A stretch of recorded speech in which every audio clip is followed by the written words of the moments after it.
Okay, let's be real. Nobody likes to budget. I don't even like to budget, if we're really being honest. But it's because I like to automate instead. Let me show you how. Hey, what's going on? This is Maoli Vodi with Financially Present, your one-stop shop for financial and investment education. And today we're just going to break down a little bit more detail of how, in my household, we like to automate specific things. And that helps make sure that things are just on autopilot, specific things, right? You can't have everything be on autopilot because you do need to be aware of specific activities within your household or within your finances. So ultimately, you have to have some level of order with this, and I'll explain what works in our household.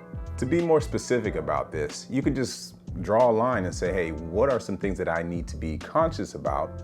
And what are other things that need to be part of my subconscious? Things that are automated, that you don't have to worry about, that there's no mental capacity being wasted on, or energy being wasted on those things, so that you can go about the things that require more attention or the things that are more important for you. So, automated or not automated, or manual, as some may say. So let's start with the things that are automated in our household. It helps keep things like a well-oiled machine, basically. And the first thing is investments. Okay, so for sure you have to have these things automated, the bulk of them at least. So 401k, retirement account contributions, 529 plans for the kids, custodial brokerage accounts for the kids. Like these, there is a particular aspect where it's not automated, but for those accounts, they have some level of money always being dedicated to that because I need to have them on autopilot. So when you ask, are you invested in anything, or are you buying, or are you investing?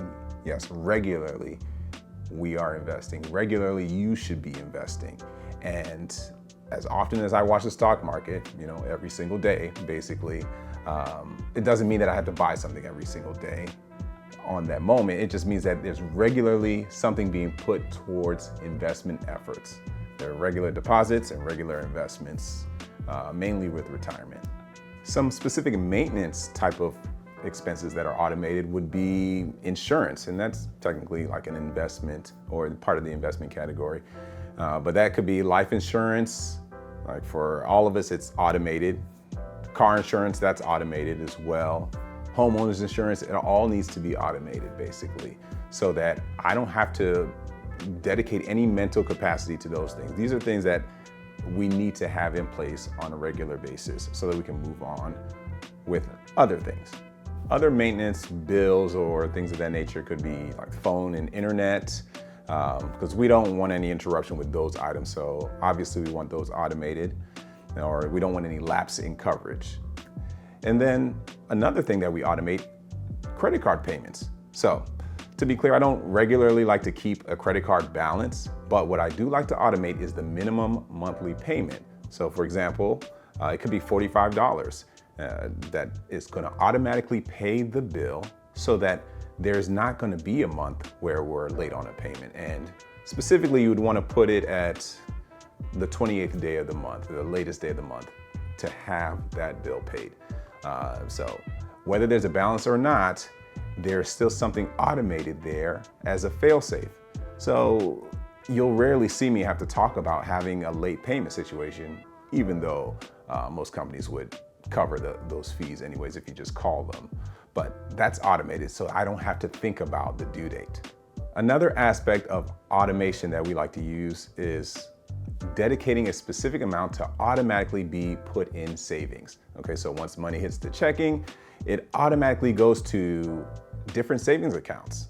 Okay, so savings accounts for just general savings, or savings for a vacation fund, savings for Christmas fund. See, these are things that they come up very regularly, or things that we know we want to do.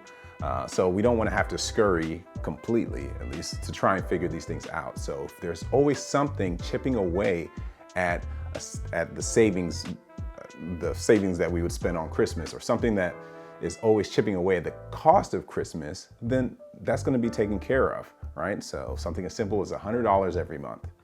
Or for vacation, something as simple as $100 every week. And that accumulates over time, and it can be very helpful so that when it does come time to pay it, or if you want to use a credit card to get points, the vacation fund is already set. So these are things that we like to use for the automation. Now let's talk a little bit about things that we don't like to automate, just because we'd rather dedicate a little bit more attention to these specific things. So one of the things that we like to be more conscious about, or we don't automate, is buying stocks. Okay, so I do like to buy individual stocks here and there, right? If you've seen some of my other material, you'll understand that I use specific discretion to buy some stocks. So I'm not buying specific stocks every single week or things like that. That's more of on the automation side, where we're talking about things like index funds, mutual funds. Those are automated, but individual stocks, I wouldn't automate that, not for me at least. So that's something that requires maybe some discussion, within the household, or figuring some things out, or a little more research with specific investments. So if I'm going to buy individual stock, I don't automate that. Another thing that's not automated, gifts. So it could be a donation to a cause, or it could be a gift to, let's say, a niece or nephew for a birthday. It could be a gift to a charitable organization. These are things that I think require a little bit more discretion for us, and we want to give from the heart. So we don't always automate that per se. You could, and there's nothing against that, but sometimes you want to give more. Sometimes you may not be in a position to give, or you want to adjust the amount that you give. So ultimately, those aren't automated for us. Another thing that we don't automate, and this gets a little tricky, credit card payments. Okay, so as I hinted at before, we don't always maintain specific credit card balances, right? But in the event that you do want to swipe for a large purchase, we may not want to keep that purchase on our balance, because honestly, you're going to be paying interest on that. So it might be a special month where we just swipe and then pay all of that off, or pay a majority of it off, and then the next month clear it out completely. But ultimately, there's always a minimum payment that's automated, and then we allow discretion for making larger payoffs or pay downs on that credit card balance. Additionally, the same would go for vacations. So if there's an automated amount that we have going towards vacation, there are some discretionary features where we would just say, hey, well, let's put a little bit more this month towards a vacation because we're getting close to it, and we know that the costs might be a little bit higher than expected. So there's room for some discretion to increase what you would put in a vacation fund, right? Or, well, most of the time you don't decrease it. You just have more fun, right? So generally we would increase it. And lastly, one of the few things that we do not automate, and it's kind of strange, but it's utility bills. So we're talking water, electric bill, gas bill. I technically don't automate those. Why is that? Well, I want some reason to log into my bank account on a regular basis and make a bill payment and check to see that everything's going as usual, right? Because every now and then there could be some type of errant purchase or a purchase that could be fraudulent, and you want to be able to identify that. And I've also seen situations where if the electric bill is just high one month, it makes you wonder, hey, what is doing that? What's causing that? This all reminds me of when you go to a grocery store and you see that free blood pressure machine where you can just kind of measure and do a pulse check, basically, see if everything's going all right. Well, paying these small utility bills is just another reason to log in and make sure everything is as it should be. So what are some things that you automate in your financial life? And then what are some things that you don't? You prefer to be hands-on, you got to look at it every day or as often as you need to, maybe weekly.